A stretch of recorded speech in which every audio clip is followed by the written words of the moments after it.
Anugerah dari Tuhan Yesus Kristus, kasih setia Allah Bapa, itulah kiranya menyertai kamu sekalian. Amin. Firman Tuhan di pagi hari ini tertulis di Yohanes pasal 3 ayat 35. Bapa mengasihi anak dan telah menyerahkan segala sesuatu kepadanya. Demikian pembacaan firman Tuhan. Selamat pagi dan salam sejahtera untuk kita semua. Bapak Ibu, saudara terkasih, ketika kita merasakan kebaikan, ketika kita memperoleh sesuatu yang kita cita-citakan, marilah kita berkata, semua karena kebaikan Tuhan dan semua untuk kemuliaan Tuhan. Kita percaya bahwa Tuhan selalu memiliki rancangan yang baik, rancangan yang indah dalam kehidupan manusia. Ketika kita lahir, rancangan itu sudah ada. Dan karunia yang diberikan Tuhan dalam diri seseorang itu berhubungan dengan rancangan kebaikan itu. Sehingga ketika kita mengenal diri kita lebih baik, ketika kita mengenal kemampuan anugerah yang Tuhan berikan, maka kita akan bisa hidup sesuai dengan rancangan kebaikan Tuhan. Namun, ketika kita tidak mengenal diri kita, tidak mengenal kemampuan kita, tidak menyadari rancangan yang Tuhan berikan kepada kita, kemudian kegagalan datang, kita jangan mengatakan bahwa ini mungkin cobaan, ini mungkin tantangan yang diberikan Tuhan, bukan. Tetapi itu adalah kegagalan kita karena tidak mengenal kebaikan yang Tuhan berikan.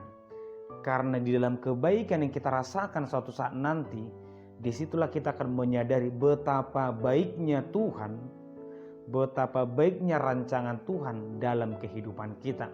Sehingga apapun kesuksesan yang kita miliki, kebahagiaan setinggi apapun yang kita capai, tetap harus nama Tuhan yang kita muliakan, karena semua itu berasal dari Tuhan. Bapak Ibu saudara terkasih, dalam Yohanes 3 ada perselisihan antara murid-murid Yesus dengan orang Yahudi lainnya, karena mereka melihat Yohanes membaptis dan Yesus juga membaptis. Orang-orang banyak yang mengikuti Yesus dan mempercayai apa yang dikatakan oleh Yesus. Sebenarnya di sini tidak ada persoalan, karena Yohanes pun tidak mengatakan bahwa dia adalah Mesias, bahwa dia adalah juru selamat, tetapi dia adalah orang yang diutus Tuhan untuk mempersiapkan jalan untuk kedatangan juru selamat. Namun yang dilihat manusia adalah seakan-akan baptisan Yohanes atau Yohaneslah yang harus diikuti. Sedangkan orang lain, bahkan Yesus pun tidak bisa kita ikuti karena Yohanes. Itulah yang dilihat manusia. Seakan-akan kehadiran orang lain yang melakukan kebaikan di luar Yohanes seakan-akan sebuah masalah. Inilah yang dilihat manusia.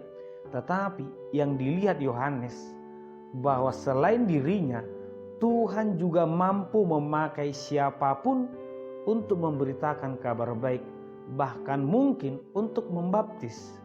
Hal ini juga pernah dipersoalkan oleh murid-murid Yesus ketika ada orang di luar Yahudi, di luar murid-murid yang melakukan mujizat. Itu tidak boleh, itu tidak benar. Tetapi Yesus berkata, siapapun yang percaya kepada Tuhan, Tuhan akan menyertai, memberikan kuasa kepadanya. Itulah yang dilihat Yohanes, itulah yang terjadi dalam rancangan Tuhan.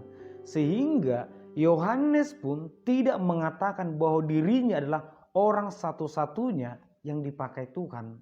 Demikian juga dalam firman Tuhan di pagi hari ini, Yesus sendiri pun tidak pernah mengagungkan, melakukan pelayanan demi kemuliaan dirinya. Semua hanya untuk kemuliaan Tuhan. Mari ikuti aku kita sama-sama memuji Tuhan. Demikianlah inti dari pelayanan Yesus. Demikianlah ketika Yesus pun tidak pernah melayani demi kemuliaan dirinya sendiri, maka manusia pun yang Tuhan titipkan ribuan karunia, ribuan berkat untuk melayani, untuk melakukan kebaikan. Karena kita percaya pada akhirnya Tuhan juga akan mengasihi semua manusia, akan menitipkan anugerah berkat karunia kepada setiap orang. Mari kita gunakan karunia itu hanya untuk memuliakan Tuhan. Ketika Yohanes berkata, ia harus makin besar, tetapi aku harus makin kecil. Betul, sebaik apapun manusia, mari Tuhan yang kita muliakan, bukan diri kita. Dan apapun yang kita doakan, yang kita inginkan, mari kita doakan hanya demi kemuliaan Tuhan, hanya demi kebaikan orang lain, hanya demi kebenaran firman Tuhan, bukan diri kita. Bapak Ibu saudara terkasih, dikatakan dalam firman Tuhan, Bapa mengasihi anak dan telah menyerahkan segala sesuatu kepadanya. Demikian juga pesan Yesus dalam amanat agung ketika Yesus naik ke sorga. Yesus juga memerintahkan, memberikan tugas kepada manusia. Beritakan Injil, baptislah semua orang, tuntun mereka, kabarkan kebaikan. Dan firman itu juga yang datang kepada kita, bukan hanya kepada Yohanes, bukan hanya kepada Paulus, tetapi kita semua juga mendapat tugas, mendapat pesan dari Yesus Kristus agar kita melakukan kebaikan demi kemuliaan Tuhan. Amin, kita berdoa. Terima kasih Tuhan, di pagi hari ini kami mendengarkan firman-Mu. Tuntun dan berkati kami Tuhan, agar kiranya kami menyadari betapa besarnya anugerah yang telah Engkau berikan kepada hidup kami. Biarlah kiranya Tuhan, keseluruhan hidup kami hanya demi kemuliaan nama-Mu. Di dalam nama Yesus Kristus kami berdoa. Amin.